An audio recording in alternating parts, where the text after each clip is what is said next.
ირანის არმიამ ახლახან აღიარა, რომ ომის მდგომარეობაშია დონალდ ტრამპის სასტიკი სამხედრო ალტის ქვეშ და აღიარებს, რომ ამერიკული სამხედრო ზეწოლა რეჟიმზე მოქმედებს და ირანს ამყოფებს მუდმივი დაღლილობის, შიშისა და მეთვალყურეობის პირობებში. ამ განცხადებამ დღეს 2026 წლის 28 აპრილს კიდევ უფრო მეტი ძალა შეიძინა, როდესაც ირანის არმიის წარმომადგენელმა განაცხადა, რომ ქვეყანა კვლავ ომის მდგომარეობაშია და მუდმივ მეთვალყურეობას ინარჩუნებს. ეს კულისებში ნათქვამი ჩვეულებრივი სიტყვები არ არის, ეს სამხედრო გზავნილია. თეირანი აცხადებს, რომ მისი ძალები კვლავ მზადყოფნაში არიან.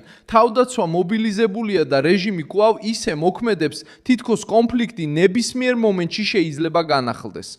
ეხლა ყველაფერს გეტყვი, მაგრამ ჯერ ახსე უნდა გამოიწერო, რომ ინფორმირებული იყო, მიიღო ინფორმაცია რეალურ დროში, საუკეთესო ჟურნალისტური ხარისხით, ალვესის სანდოობის სტანდარტით. კრიზისი ეხლა ეს სამხედრო წრეებმა უნდა წაიკითხონ.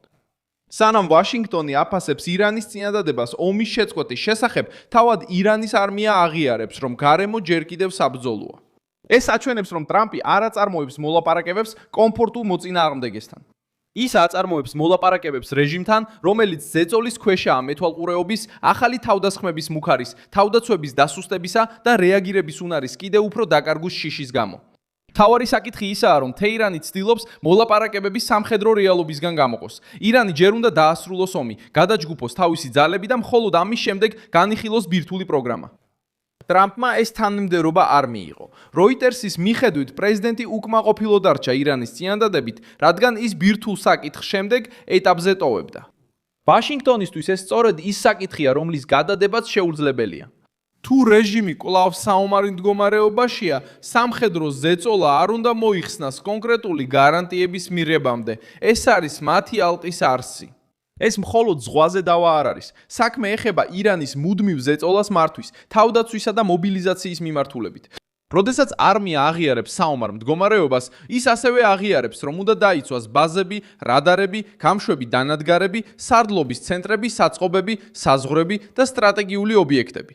ყოველი დღე ამ მზადყოფნის მდგომარეობაში მოითხოვს რესურსებს, აცვეთ ჯარს, ზრდის შეცდომის რისკს და უშლის ხელს რეჟიმს ნორმალურ მდგომარეობაში დაბრუნებაში. საუდის არაბეთში ყურის ლიდერების შეხვედრა ამ სურათს კიდევ უფრო ამყარებს. მუჰამედ ბინ სალმანმა ჯედაში ყურის თანამშრომლობის საბჭოს შეხვედრას უხელმძღვანელა, რათა განეხილათ ირანულ თავდასხმებზე პასუხი. როიტერსმა გაავრცელა ინფორმაცია, რომ შეხვედრის მიზანი იყო ერთობლივი რეაქციის შემუშავება, მას შემდეგ რაც რეგიონში მნიშვნელოვანი ინფრასტრუქტურა რამდენიმე თვის განმავლობაში რაკეტებითა და დრონებით იბომბებოდა. ეს აჩვენებს, რომ ირანული საფრთხე კოლექტიური თავდაცვის პრობლემად იქცა, რაც მოიცავს წინასწარ გაფრთხილებას, საჰაერო თავდაცვას, დაზვერვასა და კოორდინაციას. ტრამპისთვის ეს რეგიონული მოძრაობა ხელს უწყობს ზეწოლის შენარჩუნებას. თუ სპარსეთის ყურის ქვეყნები იკრიბებიან უსაფრთხოებისა და სამხედრო პასუხის განსახილველად, ირანი წარმოჩნდება როგორც ძალა, რომელმაც რეგიონი არასტაბილური გახადა. და თუ თეირანი წარმოჩნდება როგორც რისკის წყარო, ვაშინგტონი იღებს შესაძლებლობას დაიცვას უფრო მკაცრი პოზიცია. ლოგიკა მარტივია.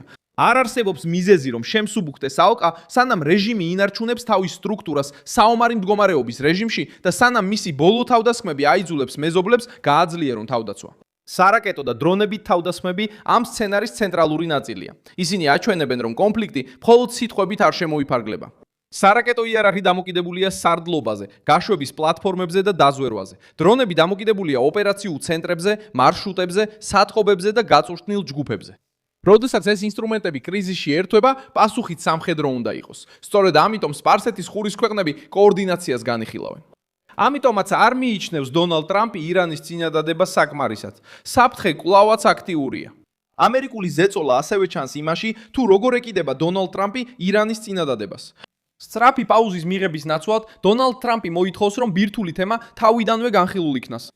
ეს მნიშვნელოვანია, რადგან ბირთვული პროგრამა კონფლიქტის სტრატეგიული ცენტრია. შეერთებული შტატებისთვის აზრი არ აქვს რამდენიმე დღით სროლების შეჩერებას, თუ ირანი უცვლელად ინარჩუნებს შესაძლებლობას განავითაროს პროექტი, რომელიც საფრთხეს უქმნის რეგიონის სამხედრო ბალანსის შეცვლას. ტრამპს სურს, რომ თეირანმა არ გამოიყენოს ცეცხლის შეწყვეტა აღდგენის დროად. როიტერსმა გაავრცელა ინფორმაცია, რომ შეტევები შემცირდა 8 აპრილის ცეცხლის შეწყვეტის შემდეგ, მაგრამ სპარსეთის ყურის დედაქალაქები კვლავ მზადყოფნაში არიან კონფლიქტის შესაძლო განახლებისთვის. ეს დეტალი არსებითია. შეუვალი შესაძლებლობა საფრთხეს უქმნის. შეტევების შემცირება არ ნიშნავს ომის დასრულებას. ეს მხოლოდ ტემპის შემცირებას ნიშნავს. ძალები კვლავ პოზიციებზე რჩებიან, თავდაცვის სისტემები ყურადღებით არიან, დაზვერვა აგრძელებს მოძრაობების მონიტორინგს და მთავრობები კვლავ ემზადებიან ყველაზე ცუდი სცენარისთვის. ტრამპის სამხედრო ალყა ზუსტად ამ სივრცეში მუშაობს, ცეცხლის შეწყვეტასა და ღია ონს შორის. ის ირანს ზეწოლის ქვეშ ამყოფებს ისე, რომ რეჟიმს არ აძლევს საშუალებას ამოისუნთქოს, თითქოს არაფერი ხდება. თეირანს სჭირდება გაანალიზოს თითოეული ნაბიჯი, დაიცვას თავისი სტრუქტურები, თავიდან აიცილოს ახალი ესკალაცია, მოიძიოს გარემხარდაჭერა და დაარწმუნოს ვაშინგტონი მიიღოს წინადადება, რომელიც ბირთვულ საკითხს თავიდანვე არწყვეტს. ტრამპისთვის ეს უპირატესობის ნიშანია. მოწინააღმდეგე ითხოვს გამოსავალს მაშინაც კი, როცა ჯერ კიდევ სამხედრო განგაშის ქვეშ იმყოფება. კანცლერ აბას არაფის მოგზაურობა ისლამაბადში, ომანში და რუსეთში ასევე აჩვენებს ამოსუნთქვის შესაძლებლობის ძიებას. ირანი ეძებს მედიატორებს, მოკავშირეებს და პოლიტიკურ მხარდაჭერას, რადგან იცის, რომ მარტო ვერ გაართმევს თავს ზეწოლას, მაგრამ დიპლომატიური მოძრაობა სამხედრო ველს ვერ აკრობს. არმია კვლავ მზადყოფნაშია, ურის ქვეყნები კოორდინირდებიან, ვაშინგტონი ინარჩუნებს ბირთვულ მოთხოვნას. ისრაელი კვლავ ჩართულია პარალელურ ფრონტებზე, მაშინ როცა ჰეზბოლა და ისრაელის ძალები აგრძელებენ შეტევების გაცვლას, მიუხედავად 17 აპრილს გამოცხადებული ცეცხლის შეწყვეტისა. ეს ფაქტორი ზრდის რისკს. კრიზისი მხოლოდ ერთ ფრონტზე არ არის კონცენტრირებული. ირანზე ზეწოლა, სპარსეთის ყურეში დაძაბულობა, რეგიონალური მოკავშირეების მოძრაობა და ჰეზბოლასთან დაკავშირებული ბრძოლა ლიბანში. ნებისმიერი სამხედრო სარდლობისთვის ეს ნიშნავს გამოფიტვას. რაც უფრო მეტი ფრონტია გახსნილი, მით უფრო რთულია თავდაცვის კოორდინაცია, ობიექტების დაცვა და ჯარების მზადყოფნის შენარჩუნება. სწორედ ასეთ გარემოში იძენს მნიშვნელობას ფრაზა ომის მდგომარეობა. No notícia que circula. ზოგი ცდილობს ირანის წინადადება გახსნილობის ნიშნად წარმოაჩინოს, მაგრამ სამხედრო წრეებში ეს სხვანაირად აღიქმება. წინადადება, რომელიც მაშინ კეთდება, როცა არმია ომის განგაშს აღიარებს, უფრო ნაკლებად გავს ძალის ინიციატივას და უფრო მეტად დროის მოგების მცდელობას. ირანს სულ შეამციროს ზეწოლა, გადახალისოს თავისი თავდაცვა და თავიდან აიცილოს ის, რომ ბირთვული საკითხი დაუყოვნებლივ გახდეს მთავარი თემა. დონალდ ტრამპი ამას ამჩნევს და ზეწოლას ინარჩუნებს. ხურის შეხვედრად ზეწოლას ახდენს თეირანზე, რადგან რეგიონულ დაცვას კოლექტიურ საკითხად აქცევს. საუდის არაბეთი, არაბთა გაერთიანებული საამიროები, კატარი, ქუვეითი და ბაჰრეინი შეხვედრაში მონაწილეობდნენ, ხოლო ომანის წარმომადგენლობის საკითხი გავრცელებულ ინფორმაციაში გაურკვევლად იყო აღნიშნული. შიდა განსხვავებების მიუხედავად, ამ ქვეყნებს საერთო საფრთხის განხილვა მოუწიათ. ირანისთვის ეს სახიფათოა. უფრო კოორდინირებული რეგიონი ართულებს თავდასხმებს. ეს ამცირებს მოულოდნელობის ეფექტს და ზრდის ნებისმიერი ახალი ქმედების, იქნება ეს რაკეტებით თუ დრონებით, ღირებულებას.